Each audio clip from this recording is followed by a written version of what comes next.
нужно оплатить 390 рублей. Такого не было. Не было, да. Для того, что сомнений было у меня, я 10 раз спрашивал этому отелю. Наебываю. Меня перекинули на магазин, потом меня перекинули.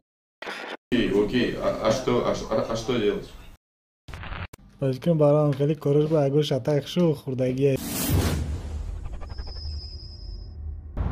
ассалому алайкум дӯстони азиз, имрӯз хостам як видеои фаврӣ дар канал гузорам.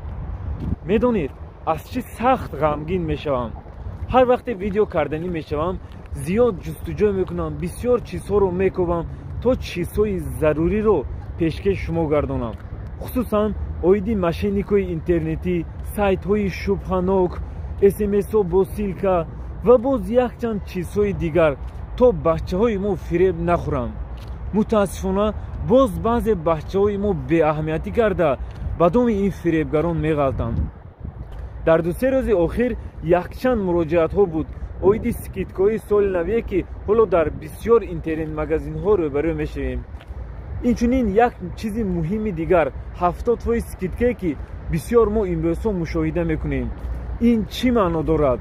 боз баъзе сайтҳоеро мегӯям ки аллакай якчанд бачаҳои мо фиреб хӯрда пулҳои худро аз даст доданд ва то ҳол гирифтан наметавонанд. ҳамаашро дар ин видео гуфта мегузарам. ҳоло мо бо бачаҳо як санҷиш мегузаронем, яъне заказ мекунем ва курьерро интизор мешавем. дӯстони гиромӣ, умедворам ки видеои имрӯзаи мо бисёр як видеои ҷолиб мешавад. дар зери видео класс гузоред, видеоро ба ёру дӯстони худ фиристед то ин ки зиёдтар одамон бинанд ва огаҳ шаванд. моро то охир ҳамроҳӣ кунед, якҷоя ҳамаашро мебинем. дӯстои азиз, алҳамдулиллоҳ, компанияи Алабум рӯз ба рӯз пешравӣ кардистай. бачаҳо ҳар рӯз заказ обработка мекунанд, ҳар рӯз заказҳо ҳастай. умедҷон, ту чӣ кардисӣ рӯз? Ҳамҷа заказ 274 обработка кардисем. Чӣ яи заказ? Закази наушник, ки заказ кардагон? Тоҷики хумонай? Не, Наталья Чернишева. Наталья Чернишева, кадом рӯз? Зеленинградская область. беҳтарин. хай дӯстои азиз, чӣ хеле мебинин наушникҳои беспроводной заказ мекунанд через интернет, инаи телефонҳоро заказ мекунанд. анахай офис рабочий ҳолат дай аҳамиятин. инаи почтаҳои Россия иҷаки ҷои Архангельск равон кардесем. яхел бачаҳо бисёр мегиранд, хел коробкаҳои калон хати равонашон мекунем. ин алҳамдулиллоҳ скотчҳои Алабум омад расид, ҳамин нав қабул кардем. инаи хеле скотч мешава. инаи пакетҳои Алабум омад расид, қабул кардем ҳама 100%. муборизҷон чизеро шартнома кардесем. печатои имзоош тенҷ бадай муборизҷон. дӯстои азиз, манам хел офисда ҳар рӯз кор ҳастай. барои телефонҳоро харидан занг занен. A12 ҳастай, инаи хали Jingo Go Plus ҳастай. телефонҳои беҳтарин ҳаст дар сайт. хуб дӯстони азиз, ба ҳамон сайте ки бачаҳои мо аллакай фиреб хӯрданд, гӯё дар онҷо 70% скидка мерафту, сайти Samsung бачаҳо аз онҷо телефон заказ кардан ва фиреб хӯрданд. мо ҳам ҳамон сайт медароем, заказ мекунем. на чӣ хеле ки сайтро мебинед, телефонҳои қимат 70% скидка, баъзеаш 30, баъзеаш 50%. расмои телефонҳоро монда, яъне телефонҳои копияро тариқи ин сайт мефурӯшанд ва мардумро фиреб медиҳанд. мо ҳам дар омода заказ мекунем. яке аз телефонҳои қимат Samsung S20 Ultra заказ мекунем ва курьерро интизор мешавем.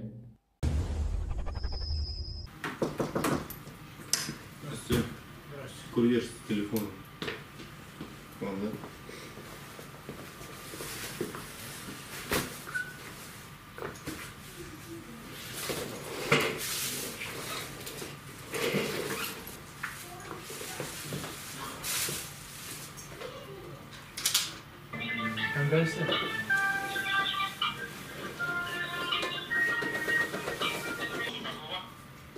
Здесь от вас я заказал S20 Ultra 5G.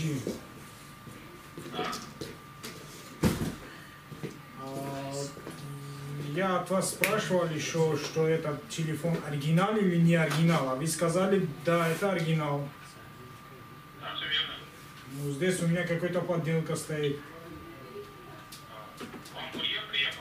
Да, курьер приехал только что. Да, да. Да. Тогда просто отдайте курьеру, если вам не нравится. Окей, а курьер что с этим делать будет? Поедет к вам обратно отдавать? Да, как с вами договаривались. Окей, а сколько мне это за это доплатят? Вы курьер? Да. Возьмите, пожалуйста, трубку. Сейчас я вас переведу на логиста. Давайте. Говорят, что нам не нужно, нет, им отказываются, мол, везите обратно. Я набрал вам, меня перекинули на магазин, потом меня перекинули на логиста. Логист мне сказал, что нужно писать в чат, чтобы добавили третий адрес, отвезти обратно. Я отвезел, вот, добавили.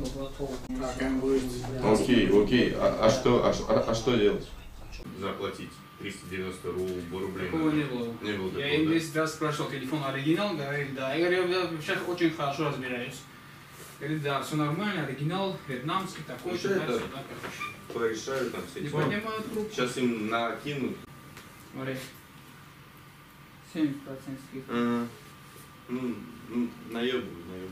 20 Ну, 12.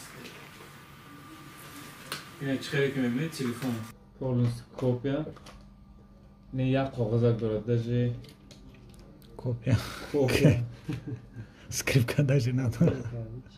скрепка برای سیم کارت даже надо Ба стеклоро болош да моне, да? Стеклоро болош да моне. Кшоем. Не подкати. Болош да моне. Болош да моне. Угарчик. вот стекло для Samsung S20 Ultra برادرها احتیاج دارن Айги монеш. Уҷада наваро.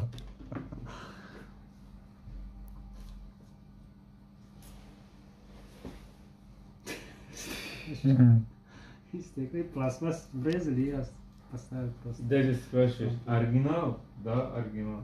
Да, верю, что.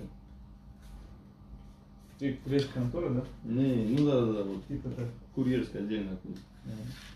Достоист, если знаете. А, настоящий, да.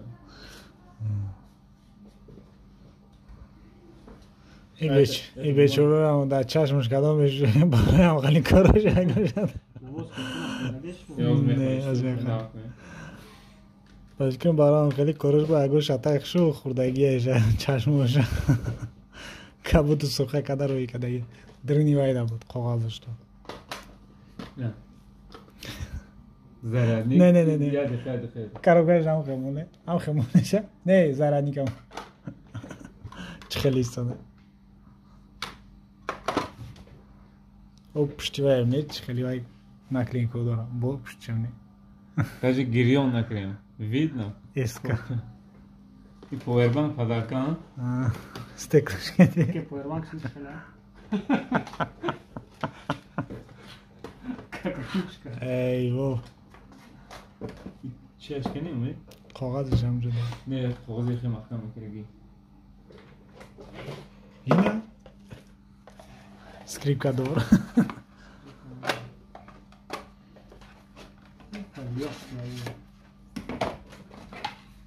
Ина.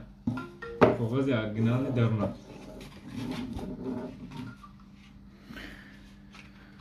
Ягон телефони оригинал ҳеҷ вақт нахи коробкаи вай надорад, пластои надорад. Сам яъне рӯи коробкаро бинен, уже коробка ҳам сабука, ҳам коробка болужда S20 даже оқа маълум нестай. И хеле невозможно, да? Ҳам хеле мондагӣ будам? Баъд надписшам, то ҳатто бинед каҷала печаткадагиай, яъни май. Бо ҳам иҷа S20 Ultra нависондагиай, а самому накладной вежда Samsung Galaxy S20, просто S20, даже color нависондагӣ нестай.